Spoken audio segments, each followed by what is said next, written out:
Buster, Ace, Milo.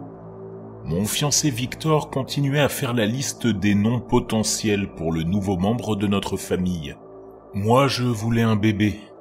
Mais selon Victor, ce n'était pas pour tout de suite. Nous avons donc opté pour un nouveau chien. En fait, on en avait déjà 3. Mes Welsh Terriers, Goldie et Teddy, et son caniche miniature, Fifi. Mais quel mal y aurait-il à en avoir un de plus ?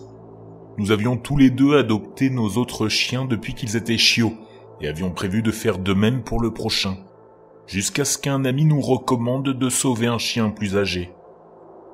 Après avoir cherché, nous avons trouvé un adorable chiot nommé Joey. C'était un matin anglais d'1 an, un bâtard contrairement à nos autres chiens, mais il avait les mêmes yeux bruns captivants. Ses anciens propriétaires l'avaient abandonné parce qu'ils ne s'attendaient pas à ce qu'il devienne si grand. Mais cela nous importait peu. Nous estimions qu'il avait sa place parmi nous, quelle que soit sa taille. Après tout, il avait l'air d'un gentil géant. Lorsque je l'ai vu pour la première fois, j'ai réalisé à quel point il était grand. Mais comme Victor semblait déjà tomber amoureux, je n'ai pas fait de commentaire à ce sujet.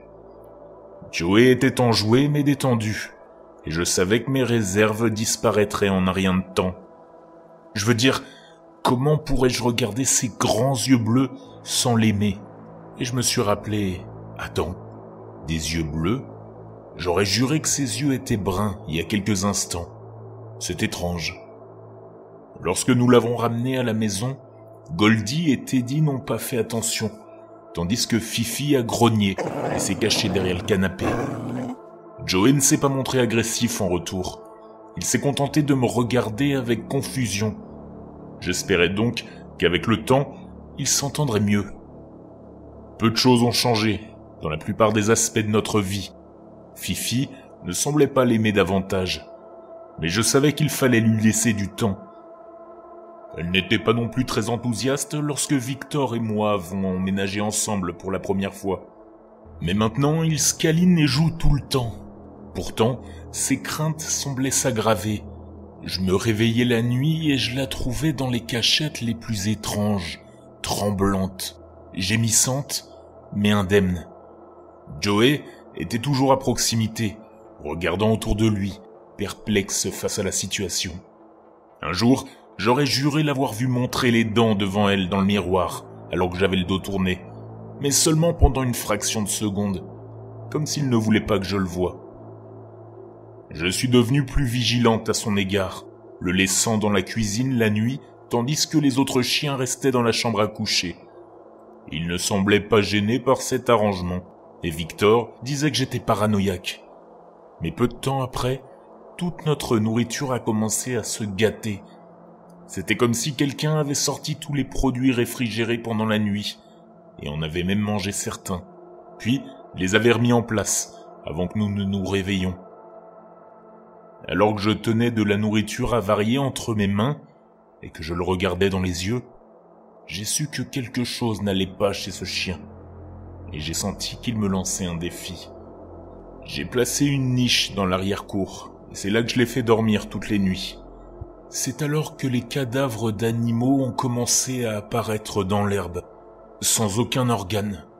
Lorsque j'ai levé la voix pour lui faire comprendre qu'il avait agi de manière aussi atroce, il m'a grogné dessus.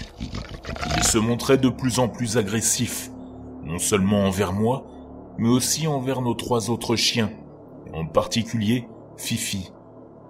Lorsque j'ai dit à Victor que je craignais que Joey lui fasse du mal, il s'est mis en colère. Comment peux-tu dire qu'un chien aussi doux et gentil puisse faire ça ? Et à Fifi en plus. Tu sais ce qu'elle représente pour moi. Fifi et un autre chien appartenaient à sa sœur, mais sa sœur et l'autre chien sont décédés dans un accident de voiture quelques semaines avant notre rencontre. Je ne voulais pas le contrarier, alors j'ai laissé tomber. Ça, c'était jusqu'à ce que je me réveille en pleine nuit, en entendant des gémissements. Non, des cris, et que je descende en courant pour voir Joey dans le salon, en train de déchirer Fifi en lambeaux. Il y avait des entrailles partout, et je pense que je n'oublierai jamais l'image de son sang maculé autour de sa bouche. Je n'ai jamais crié à l'aide aussi fort. Victor est arrivé en courant et a instinctivement allumé la lumière pour voir des morceaux d'un jouet en peluche éparpillés dans la pièce. Il a ensuite commencé à me reprocher mon comportement. « Sérieusement, Rachel, qu'est-ce qui t'arrive ces derniers temps? Pourquoi tu t'acharnes sur ce pauvre chien ?» Pendant ce temps-là, les yeux de Joey me fixaient, plus sinistres et sans âme. J'en avais assez de ces tours de passe-passe. La goutte d'eau qui a fait déborder le vase, c'est qu'il y a 3 nuits de cela, je me suis réveillé avec une silhouette qui me surplombait dans l'obscurité. Elle était grotesque, ses membres n'étaient pas à leur place, et chaque partie semblait disproportionnée et brisée. J'ai d'abord voulu crier, mais je ne l'ai pas fait. Ses yeux ont croisé les miens, et j'ai immédiatement su de quoi il s'agissait. Joey, sorti de son costume de chien. Je me suis tourné vers Victor et je l'ai secoué aussi vite que j'ai pu. Mais quand il s'est retourné, Joey était redevenu un chien, assis à côté du lit. Victor m'a regardé, a secoué la tête en signe de mécontentement et s'est rendormi. J'ai fait sortir Joey de la chambre et j'ai fait de même. Le lendemain matin, j'ai été surprise par une escapade d'un week-end. Nous avons fait nos valises à la hâte et Victor a dit au revoir à Joey, car notre hôtel n'acceptait que les petits chiens. Un ami viendrait plus tard chercher Joey pour qu'il reste avec lui pendant notre absence. Je ne l'ai pas dit à Victor, mais j'étais soulagé. Pour la première fois depuis 1 mois, j'avais l'impression que mes bébés et moi étions en sécurité. Nous sommes montés dans la voiture et avons pris la direction de notre destination. Une fois que nous étions à 80 km de la maison, Victor m'a dit « Tu sais, la nuit dernière, juste avant que tu ne me réveilles, redoutant la dispute qui allait suivre, j'ai acquiescé. » Et il a continué. « Eh bien, je l'ai vu aussi. Anthony ne récupère pas Joey. C'est un refuge pour animaux qui le fait. Je leur ai dit qu'il était agressif et incontrôlable. Ils vont le faire piquer. Je suis désolé de ne pas t'avoir cru. Nous sommes actuellement chez mes parents, jusqu'à ce que nous nous sentions à l'aise chez nous, si jamais ça arrivait. Pourtant, je ne suis pas sûr que ce soit la fin. »